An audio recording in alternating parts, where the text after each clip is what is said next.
हम में से अधिकतर लोग ऐसे हैं जो लाइफ में कभी न कभी डिप्रेशन के शिकार हुए हैं। दरअसल ये मानसिक तौर से जुड़ा हुआ एक रोग है जिसका यदि समय पर इलाज ना कराया जाए तो समय के साथ बढ़ता जाता है और एक समय इतनी निराशा और हताशा आ जाती है कि उसे अपने सामने सिर्फ अंधकार ही नजर आता है।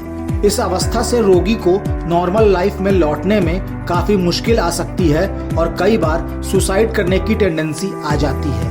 ऐसे में जरूरी है कि सही समय पर ही हम इसे पहचानें और इससे उभरने के लिए लोगों की मदद लें। अगर आप 2 साल या उससे अधिक समय से अवसाद में हैं तो आप लगातार परसिस्टेंट डिप्रेसिव डिसऑर्डर से पीड़ित हैं। इस डिसऑर्डर में 2 स्थितियां होती हैं जिन्हें डिस्थीमिया और क्रोनिक मेजर डिप्रेशन कहा जाता है। ऐसा होने पर या तो भूख बिल्कुल नहीं लगती या जरूरत से अधिक खाने लगते हैं। इसके अलावा नींद भी बहुत ज्यादा या बहुत कम हो जाती है। कमजोरी, सेल्फ हेटनेस, लो कंसंट्रेशन, निराशा आदि महसूस होता है। इसे डिस्थीमिया डिसऑर्डर के नाम से भी जाना जाता है। इसका शिकार होने पर आप किसी काम को ज्यादा देर तक एंजॉय नहीं कर पाते हैं। इसकी वजह से लोगों से मिलना जुलना कम कर देते हैं और ज्यादातर अकेले रहना ही पसंद करते हैं। अब आप सोच रहे होंगे कि ऐसा तो डिप्रेशन में भी होता है, फिर इसे डिस्थीमिया क्यों कहते हैं? आइए जानते हैं डिस्थीमिया के बारे में वो हर बात जो जानना जरूरी है। तो हम लोग में से बहुत सारे लोग डिप्रेशन के बारे में तो जानते ही हैं, जिसमें मन उदास रहता है, किसी काम में मन नहीं लगता है, शरीर में थकावट बनी रहती है, नींद में डिस्टर्बेंस रहती है, भूख में कमी आती है। वैसे ही एक टर्म है परसिस्टेंट डिप्रेसिव डिसऑर्डर, यानी कि बहुत लंबे समय तक अगर आप में डिप्रेशन बना हुआ है और वो इस लेवल का है कि जिसको हम लोग डिप्रेशन, क्लिनिकल डिप्रेशन लेबल नहीं कर सकते हैं, but at the same time आपका मन उदास रहता है, जो आपका पोटेंशियल है, जो आपकी कैपेसिटी है, आप उतना फंक्शन नहीं कर पा रहे हो, आपको लोगों से बातचीत करने में या लोगों अपनी लाइफ को फुल एंजॉय करने में आपको कहीं ना कहीं प्रॉब्लम आ रही है, तो इसको हम लोग बोलते हैं परसिस्टेंट डिप्रेसिव डिसऑर्डर या डिस्थाइमिया। पहले ये टर्म लोगों को नहीं समझ में आता था या लोगों को नहीं समझ में आता था कि उनके साथ ही हो क्या रहा है। बहुत सारे लोग ऐसे होते हैं जो बोलते हैं कि मैं तो बहुत समय से उदास ही चल रहा हूँ, जबकि अगर हम लोग डिप्रेशन की बात करें तो डिप्रेशन एपिसोडिक इलनेस है।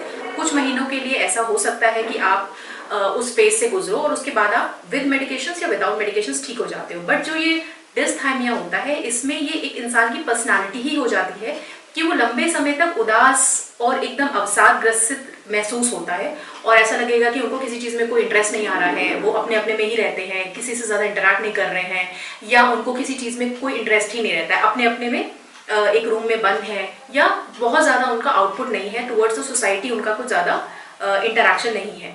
इस डिसऑर्डर की वजह क्या है, कारण क्या है, इसके बारे में भी जानना जरूरी है। बहुत सारे फैक्टर्स रहते हैं, न्यूरोकेमिकल फैक्टर्स अगर हम बात करें सेरोटोनिन के कम होने की वजह से, बट इसका एक मेजर कॉज रहता है जो आपका चाइल्डहुड इवेंट्स रहे होंगे, जिसमें किसी का कोई पास्ट ट्रॉमेटिक चाइल्डहुड एक्सपीरियंस रहा है, जिसमें कुछ पर्सनालिटी फैक्टर्स रहते हैं, जिसमें ये रहता है कि आपका अगर फैमिली में आपने देखा है बहुत सारी कॉन्फ्लिक्ट्स रही हैं, सेपरेटेड पेरेंट्स, डिवोर्स्ड पेरेंट्स या ब्रोकन हाउस होल्ड, तो वहाँ पर ये सारे चीज़ें हमें देखने को मिलती हैं और ये कंटिन्यू किसी कारण से हो सकता है। जैसे बहुत सारे लोग में अगर किसी तरह का कोई नशा करने की आदत है तो ये कंटिन्यू रहता है। कुछ लोगों के लाइफ में ऐसा कोई स्ट्रेसर है जो लगातार बना हुआ है, चाहे वो फाइनेंशियल हो, चाहे वो पर्सनल इशू से रिलेटेड हो, चाहे वो प्रोफेशनल इशू से रिलेटेड हो, तो वो लगातार बना हुआ रहता है। उसकी वजह से वो आपका डिप्रेसिव एपिसोड खत्म नहीं हो रहा है। बट ये एपिसोड में कभी भी आपके साथ ऐसा नहीं होगा कि आपको सुसाइडल थॉट्स आ रहे हैं या आप पूरे टाइम रो रहे हो, जो कि आपको क्लिनिकल डिप्रेशन या मेजर डिप्रेसिव डिसऑर्डर में देखने को मिलता है। आसान भाषा में भी इस डिसऑर्डर के बारे में जान लीजिए और क्या है इसका इलाज।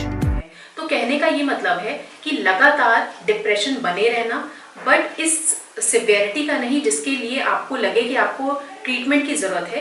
इसमें ज्यादातर पेशेंट्स अपने इस स्थिति से कॉम्प्रोमाइज कर लेते हैं और उनको लगता है शायद ऐसी ही जिंदगी होती है और यही हमें इसके साथ ही आगे बढ़ना पड़ेगा। ट्रीटमेंट की बात करें तो जैसे मैंने बताया, बहुत सारे लोग क्योंकि समझते ही नहीं है कि ये कोई बीमारी है या इसका एक्चुअली में हमें इसके लिए डॉक्टर को दिखाने की जरूरत है, तो वो समझ नहीं पाते हैं। बट जब प्रॉब्लम तब आती है जब उनमें फाइनली एक डिप्रेसिव एपिसोड प्रेसिपिटेट होता है, जो उस लेवल का होता है जहाँ पर वो डॉक्टर के कांटेक्ट में आते हैं। फिर उनको पता चलता है कि ओके इतने समय से वो डिस्थाइमिया से जूझ रहे थे और शायद जिसको वो एक अपना part and parcel of life समझ रहे थे वो एक बीमारी था, और तब जाके वो फाइनली ट्रीटमेंट लेते हैं।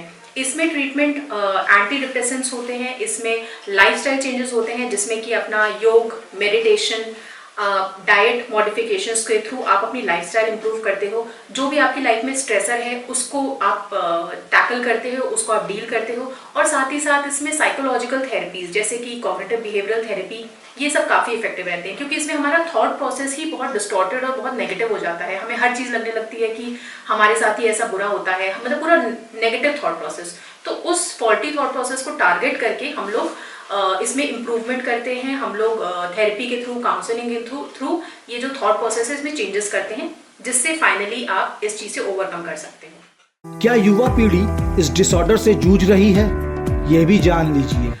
इसके दो फैक्टर्स हैं एक्चुअली। जैसे अभी क्योंकि हमारे जो डायग्नोसिस है वो भी काफ़ी अच्छा हो गया है, अभी लोगों में अवेयरनेस बहुत ज़्यादा अच्छी हो गई है, and at the same time of course बहुत सारे फैक्टर्स हैं जो एकदम कट थ्रोट कॉम्पिटिशन चल रहा है, बच्चों के ऊपर जो पढ़ाई को लेके प्रेशर है, जो करियर से रिलेटेड प्रेशर है, तो ऑफ कोर्स वो भी फैक्टर्स रिस्पॉन्सिबल हैं।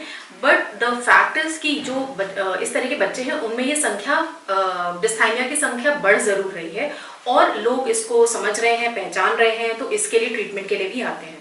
दवा और साइकोलॉजिस्ट की मदद से और लाइफस्टाइल में बदलाव कर रोजाना एक्सरसाइज, सही डाइट, अच्छे थेरेपिस्ट की मदद से आप इस डिसऑर्डर से छुटकारा पा सकते हैं। ऐसी ही तमाम जानकारियों के लिए आज ही लाइक और सब्सक्राइब करें आरोग्य इंडिया।